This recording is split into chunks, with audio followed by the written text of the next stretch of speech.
Welcome to another episode of the Crickets to Cha-Ching's podcast by Gold City Ventures. I'm Cody Berman, and today I'm joined by Nancy Badillo of nancybadillo.com. Nancy, how are you today? And can you give the listeners a little bit of a background on you in the Etsy space and why they should listen to what you have to say today? Oh, of course. Well, thank you first of all for having me, Cody. I really appreciate it. And I've been in the space for over 15 years. So it's been quite a while. And how I started the space was essentially in back in 2007. I went through the recession just like everyone else, and I was about to lose my home. I went online. I typed in how to make money online. Unfortunately, I didn't make any money. We didn't have the resources that we have now. And I ended up losing my home. I ended up going through a bankruptcy, a foreclosure as well. And through that process, I learned more about digital marketing.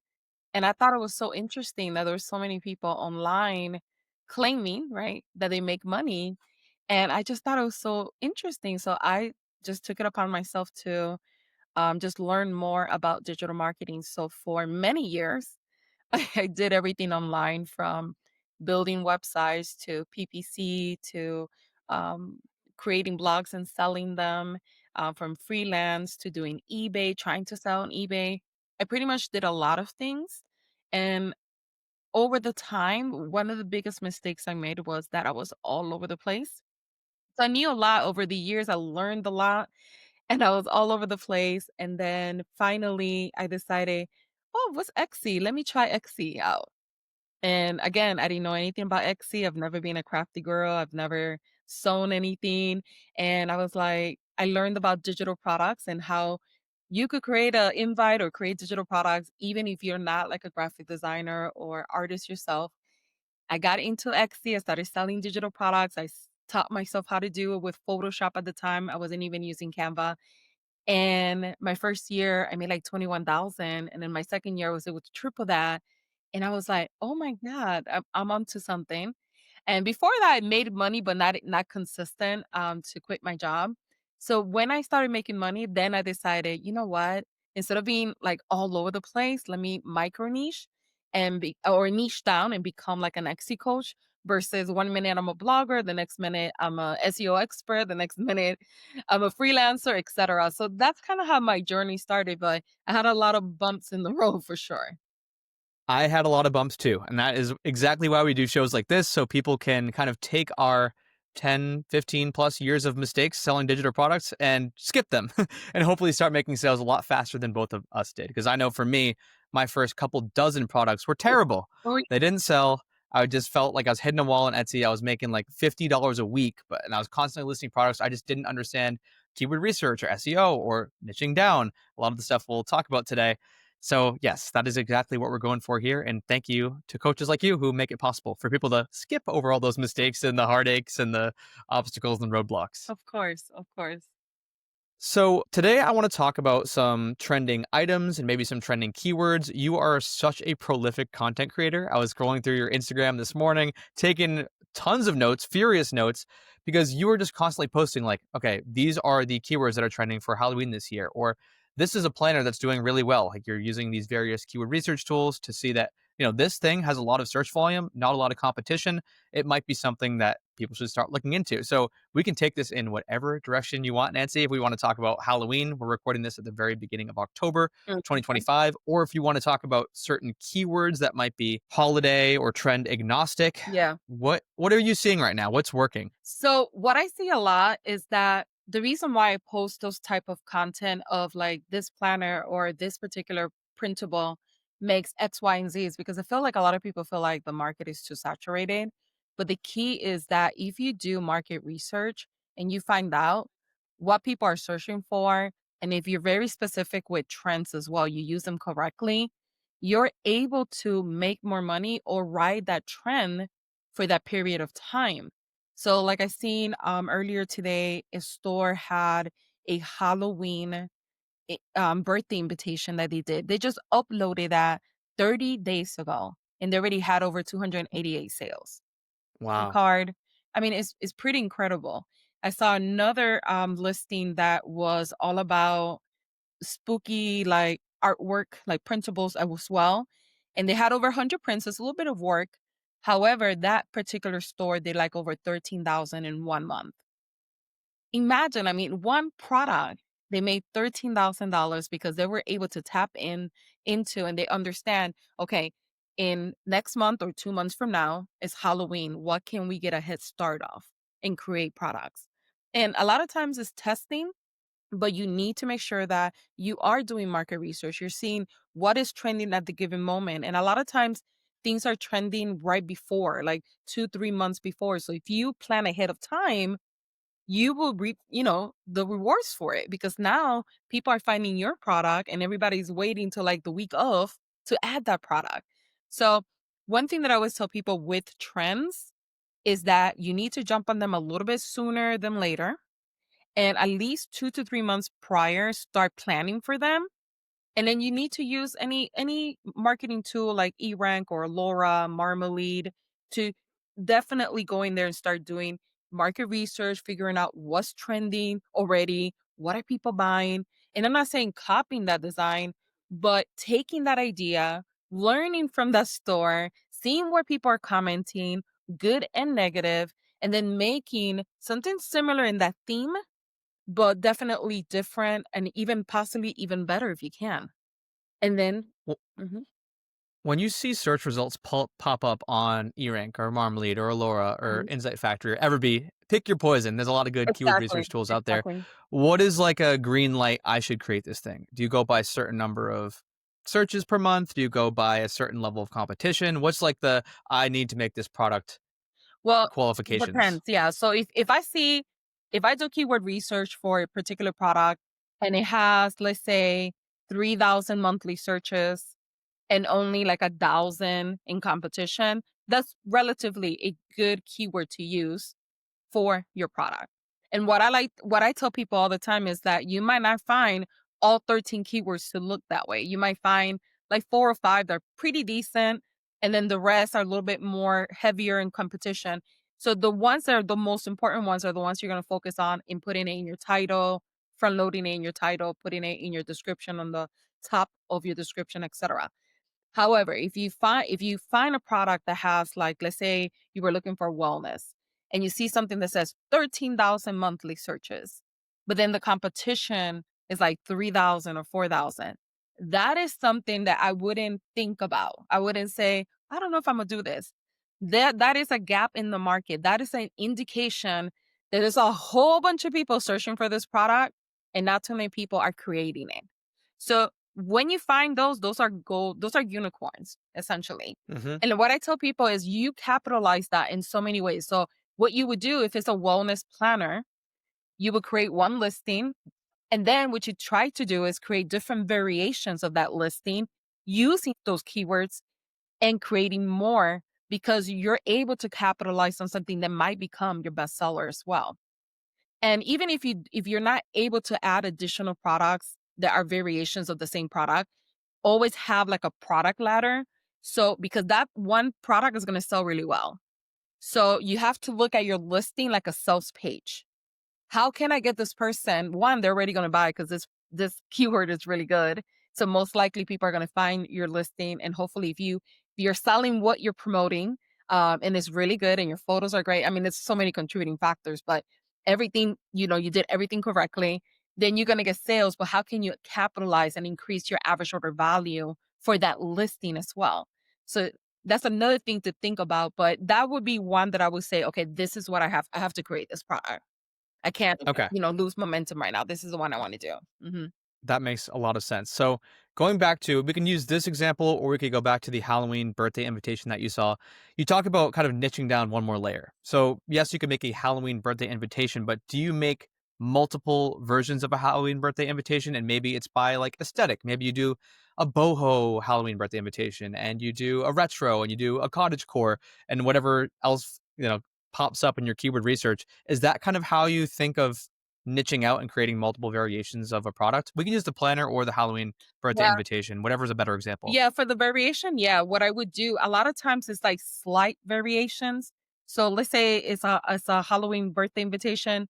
It might be one for girls, one for boys, but it's just a slightly variation, maybe similar characters, but just a little bit slightly different.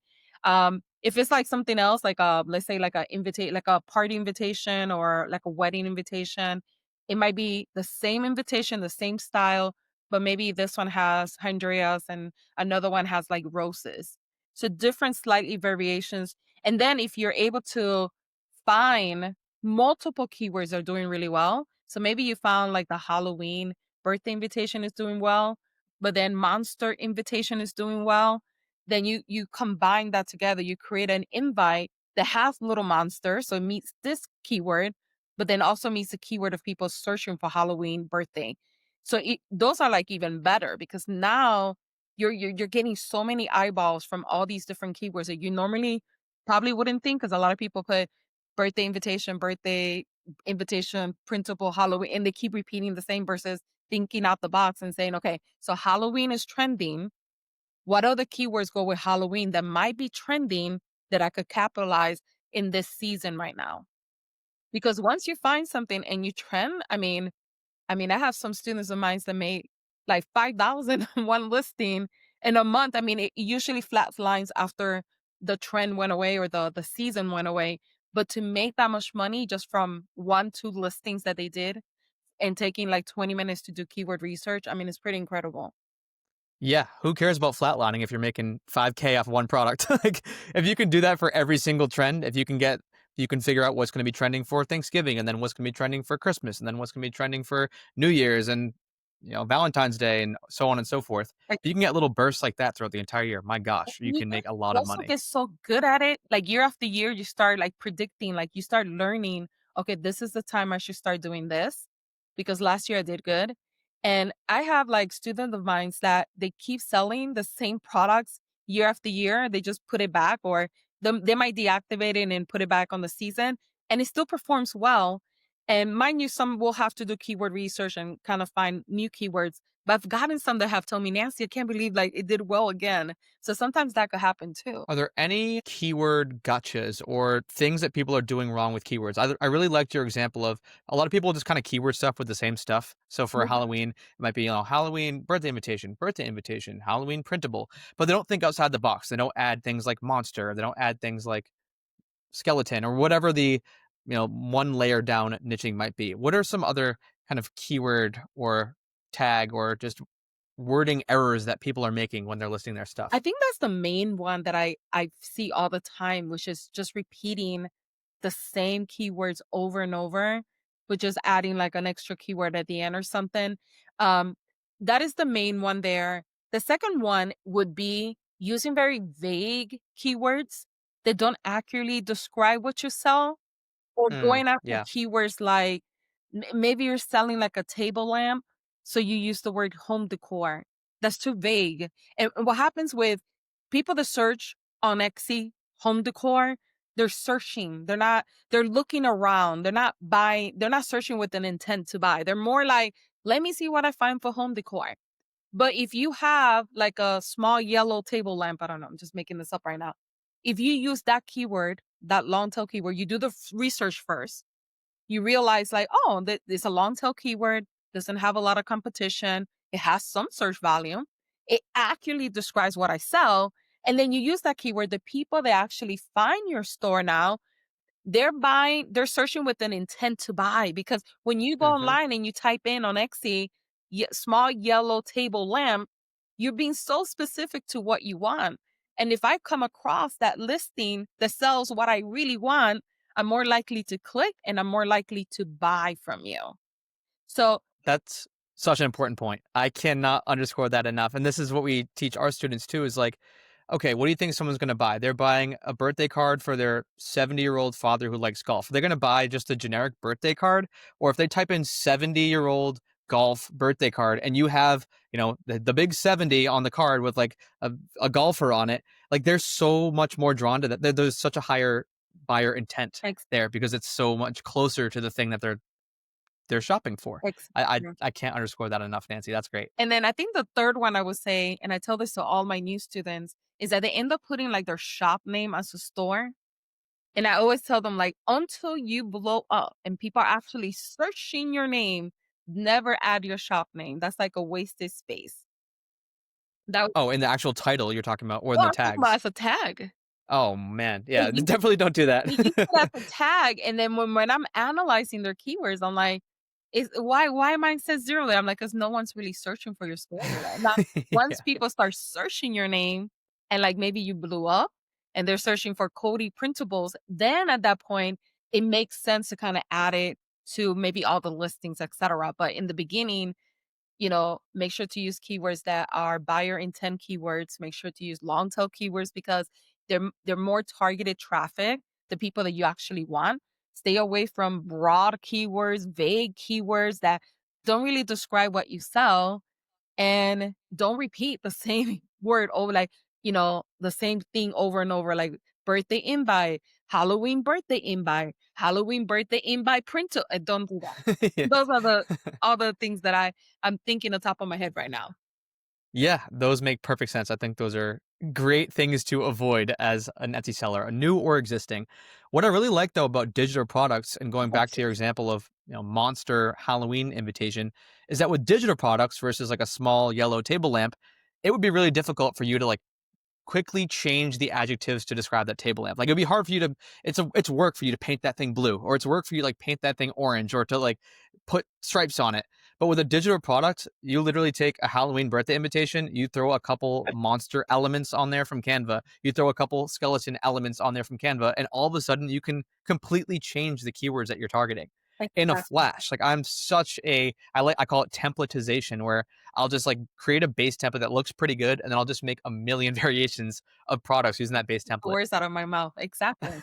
That's what I love about digital products. Like people get so hang up on, I don't know if I want to do it. I'm like, it's so much easier in a way than So easy. product has a higher margin. I mean, I literally could create a wedding invitation and do 10 variations of it and change the flowers and maybe change a few things here and there and have 10 new listings in like 20 minutes. And And you don't have to ship them or anything. you They don't just have to exist. exactly, and when I used to actually, when I started Etsy, because I don't know if Canva existed then, or maybe I didn't know about it, I taught myself how to do Photoshop. So when I was doing digital printables, it was a headache because the person will order from me, I would edit, and then I would send them a mock-up, like 3 mock-ups, and then after that, approve or not, and then go from there. And now it's so much easier, when it comes to just a digital download, which I did back then too. Or, you could just use Canva templates, give them the link, and you do it once and you start over and over and over. You don't have to edit or do anything else. It is so much easier. It's crazy. It's easy. I just looked it up while you were talking there. So Canva came out in 2013. I think the first time I ever used it was like Mhm. early 2017. When did you start creating products? I know you quit or you got laid off in 2007. That's when the whole economy crashed. And then you kind of started teaching other people in 2009. Were you creating digital products at that point? Oh, no, no, no. Okay. I don't think digital products were even, I mean, A thing. a thing at that back then.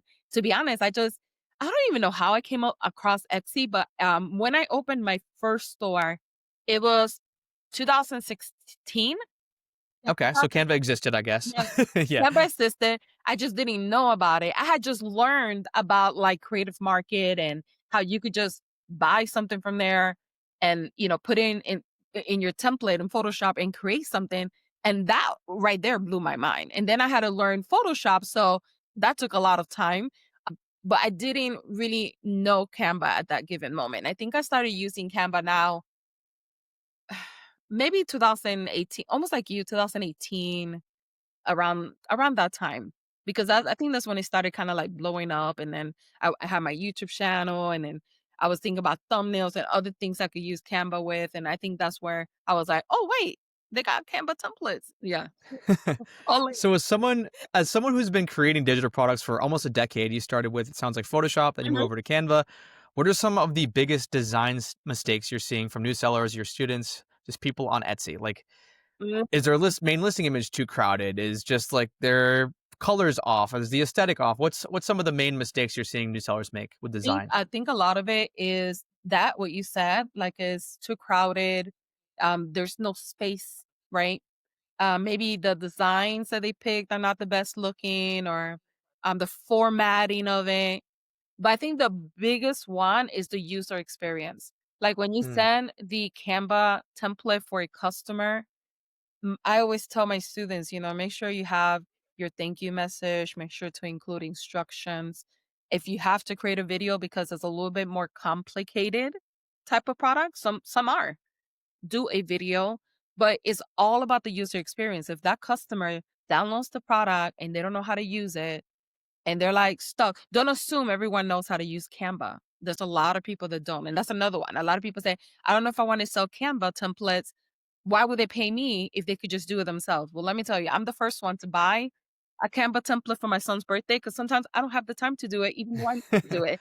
So I think that's the biggest ones that I see is the PDF.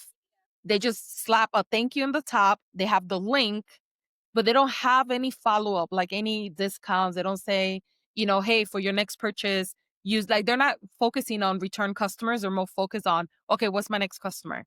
And then the user experience is really important because if the customer downloads the file and for whatever reason they're clueless on how to edit, maybe they did 5 minutes and 5 minutes to them is like 30 minutes wasted. Like they're gonna get frustrated, they're gonna leave you a bad review, they might not buy from you again. And the user experience is everything because when somebody buys from you, they're more likely to buy again if they have a really good user experience. So from the design aspect, is everything you said. And then from the user experience is a huge one that I see is a missed opportunity for many people.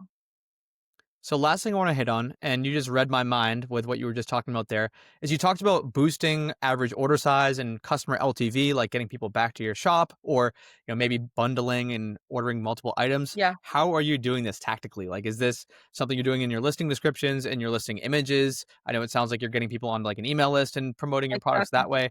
I guess what are some of the? I know this could probably be a whole It podcast in is. and of It itself, really but what are is. some of the quick hitters that people are missing? The big hitters is that you want to think about your Etsy listing. Like every listing is a sales page. That's how I sell it. It's like a sales funnel page. So what you want to make sure that you're doing is that on every listing you have all 10 photos. On every listing you have a video. On every listing you have a product ladder. And a product ladder could be maybe you sell let's say the wedding printable and you're like a wedding invitation and you offer them as a bundle. You could say, hey, for another $10 more, you could get the poster and you could get the thank you card. And then for this other additional bundle, you could get the whole bundle. And that's what you want. You want to increase your average order value. You want to take that person from 5.99 to like 25.99 if you're able to, right? So that's Hmm. one way you could do it. You could have upsales in there. Another thing that you could do is personalization. You could say this printable is $5, but if you add your name, it's an extra $3. Or if you add this additional thing to it, like maybe a photo, now it jumps to an additional, let's say $5 additional. You could have something like that where they have to choose what customization or personalization that they want. That's something else that you could do. You want to make sure that when you're doing the customization or the upsell, it makes sense for the customer. So they could say, okay, yeah, I want my name there. Or it would be great if I could put the photo. Another thing that a lot of people feel like is clickbait, and I learned this not because I was doing it on purpose. I just learned over time. I started noticing this on my main store that I had was if you're offering different sizes of printables, and let's say that the smallest size, like your 4x6, you sell for $3.99, Etsy is going to show the smallest price. It's going to show the $3.99. You're going to get more clicks than the person next to you that says $8.99 because they're seeing the 4x6 size. They don't know once they click to the 11x14, it goes up to $8. A lot of people hate when I say this, but I honestly feel like a lot of my students do that with like just physical and digital. You could do this with, and they get more clicks, and eventually people end up buying the products because they're like, some people like me, if I find something and I like it, I'm going to get it. I'm not one of those people that I'm going to be, oh, I got to look at 30 stores. I don't do that. I'm an impulse buyer. So yeah, maybe I clicked because it was cheaper, but then maybe later I go up in size or whatever it is, right? Like I'm like, oh, I don't need the 4x6. Darn, this is gonna be $15. I thought it was three, but I end up paying the 15 because most people are like me. Some are not, right? They're shoppers. It depends on the type of person. So that's another tip that you could do if you're able to do it. And then what you wanna make sure that you do is that if you're saying, "Well, I can't do customization, I can't do, personalization or anything," try to add something in the description that says, "This product goes well with this. Hmm. Most Yeah. customers buy this with this." Like a recommendation, that's another upsell there. But you have to look at your listing as a sales page. Can I get their email? So make sure that you have in your photo whatever you're offering. If you're offering a lead magnet, if you're offering a checklist, what like when I first started my main store, I offered 3 PDFs. One was what to do if you're getting married in 6 months, what to do if you're getting married in 12 months, and what to do if you're getting married in, I think it was 18 months. So it was like a checklist of month 1, this is all the stuff you got to get. Month 2, all the it was so valuable at the time for so many people that one printable, it took me, I think like 4 hours because that's when I was learning Canva. So it was like a headache for me putting all the little boxes was the worst part. Creating the little And now we have the tables feature. I know Canva back in the day was so much harder. yeah, I remember, like, I'm like, "Is this even worth it?" But at the time I was getting married, so I learned a lot about weddings, like having plan A and B, having insurance. I got married in Puerto Rico because 'cause I'm Puerto Rican. My husband and I had to get our health check down here and bring that. If you don't have that, you can't get married. Like, I learned so much. I was like, "Oh, this would be a cool, like, checklist." And I had bought this book at Barnes& and Noble like this big, and I just took that and created a checklist. But anyways, that checklist got me like 63,000 email subscribers. Wow. So that's what I'm saying. Like the power of if you provide something that people want, especially back then, that it wasn't, you couldn't go to ChatGPT and ask, if I'm planning a wedding in 6 months, what do I need to know? It wasn't like that. You had to read everything. So people Hmm. love that checklist. My store was a wedding store primarily before I turned it into everything.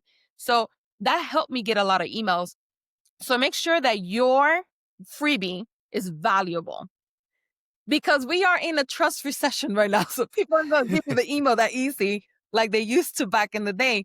So you have to make sure that in your photo, whatever freebie you're offering is valuable or whatever discount you're offering is to them, it makes sense. They're like, oh, I need to get this. Like that's a good discount.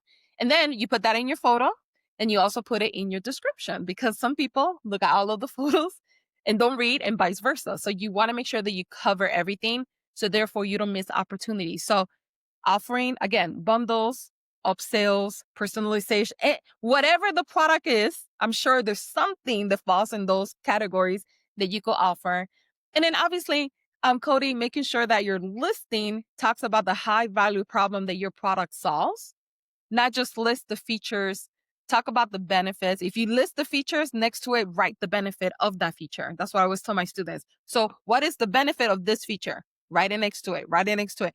Always think about the customer, put yourself in their shoe. And when they read it, they feel like, oh, she's talking to me. This is what I'm going through right now. I need this.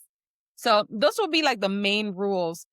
Just focusing on that. And obviously, optimization, making sure your keywords are in your description and your title, etc. Choosing the right category so you show up in the right search.